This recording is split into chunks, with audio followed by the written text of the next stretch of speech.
म चाहिँ ज्ञानेन्द्र धामी। हामी चाहिँ यो ठुलो खोला हाइड्रो पावरमा हामी आएको छौँ।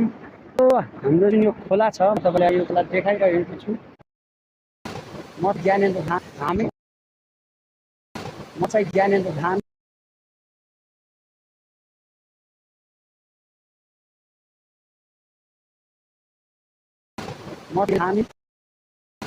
म चाहिँ ज्ञानेन्द्र धामी।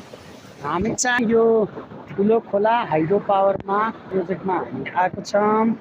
यो हाम्रो जुन यो खोला छ म तपाईँलाई यो खोला देखाइरहेको छु। यो खोलामा चाहिँ करिब करिब 6वटा हाइड्रो पावरको प्रोजेक्ट बनिसकेको छ। यो खोला सायद हिमालबाट लगातार पानी पोख्ने भएर होला। यो खोलामा चाहिँ धेरै हाइड्रो पावर 6वटा हाइड्रो पावर बनेको छन् र यो चाहिँ रन अफ रिभर आरओआर टाइपको चाहिँ यो हाइड्रो पावर रहेको छ। जसको मतलब हुन्छ चाहिँ यसमा स्टोरेज छैन कि पानी जम्मा गरेर पानी नभएको बेलामा पठाउन सकिनेलाई चाहिँ स्टोरेज रिजर्भायरवाला हाइड्रो पावर भन्छ।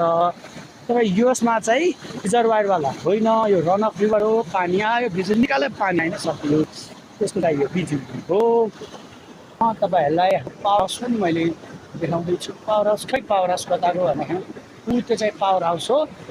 तपाईँहरूले देख्न सक्नुभयो होला। See you in there.